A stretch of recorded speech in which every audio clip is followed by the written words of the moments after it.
The Dallas Mavericks believe Pascal Siakam to be the missing piece next to Luka Doncic and Kyrie. So, Pascal Siakam, he was put in the chopping block by the Raptors, and the Raptors are hitting that rebuild button. They traded away OG Anunoby to the Knicks, so they're just looking on a full-on rebuild. And Pascal Siakam is just the guy that we're just waiting for to be traded. And the Dallas Mavericks are just the front runners right now. I've seen a lot of trade speculation with other teams trying to get in with this trade for Pascal Siakam, but the Dallas Mavericks look like the team that is a good fit because right now you can see they have Luka Doncic, they have Kyrie in there. Luka Doncic got drafted there in 2018. Kyrie got traded there in last season in the trade deadline. And right now, a third star is just needed, especially with any of the two guys, either Kyrie or Luka.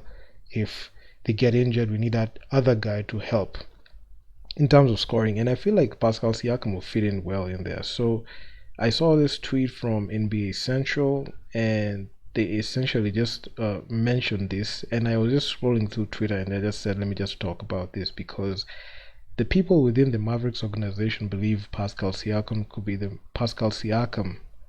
be the missing piece next to Kyrie and Luka per Jake Fisher. So he was quoted as saying, I know there are absolutely people in Dallas who really think Pascal is a missing piece that could potentially pair with Luka and Kyrie, and all of a sudden you look up and the Mavericks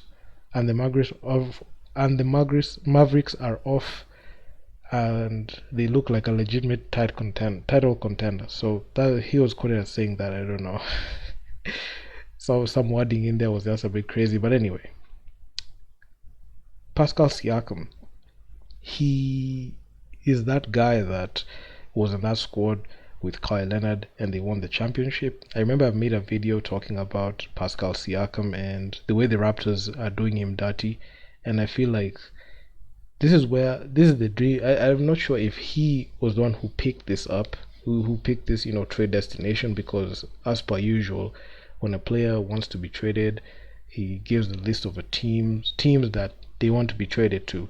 So I'm not sure if there's no report I've seen that shows that Pascal Siakam wants to be traded to the Dallas Mavericks. Maybe that's the dream destination that he wants to be at. But we've seen how NBA teams like the Raptors, like the way they did DeMar DeRozan, they traded him to the Spurs so that they can get Kawhi Leonard. They don't want to. The Toronto Raptors are a team that when they ghost you, they don't want you anymore. So I feel like this is a very good trade.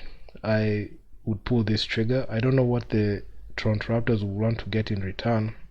I don't think giving up a Spencer Dinwiddie would be a good thing, or Tim Hardaway Jr., because I know there's a trade package that has to be set in there. I know Pascal Siakam being at the Dallas Mavericks is good, but that return package that the Dallas Mavericks are going to send to the Raptors is what will determine the success of this trade happening or not, because I'm not sure who they're going to give up to get this guy, because the Raptors, they're not going to part ways easily like that. So it's either one or two things. It's either they get fleeced, or like they agree to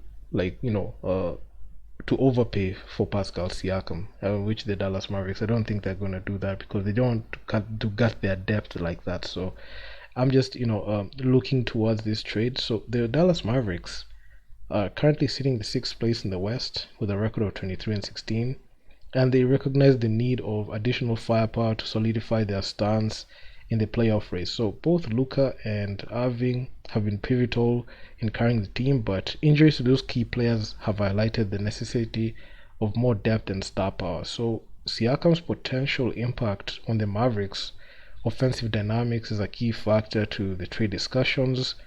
With his diverse skill set, including scoring, rebounding, and playmaking, Siakam could add a new dimension to the team's performance, making them more explosive on offense. So as the trade deadline approaches in February 8th, the Mavs must navigate the complexities of a potential deal for Siakam. It is crucial for the front office for the Dallas Mavericks to ensure that Siakam will commit to a new contract with the team avoiding the risk of acquiring as a rental player. They're gambling the same way they gamble with Kyrie. You see, Kyrie when got traded to the Mavericks, he got traded for half the season. He has a half a season rental, but he re-signed for 3 years. So it's more in if he gets traded to the Mavs and he doesn't like that situation, he can walk in free agency. So the Dallas Mavericks have to find a way to make the best possible contracts to keep a guy like Pascal Siakam. So while specific trade packages are still speculative, potential assets the Mavericks could include in the offer include Tim Hardaway Jr. as I mentioned earlier, Maxi Kleber and Dwight Powell, along with draft compensations to sweeten the deal. So the outcome of these trade talks will significantly impact the Mavericks and how even they look in the coming years, or even how they look in the playoffs. So Tim Hardaway Jr. I don't think like it's a good way to just part with him like that, because this is the player that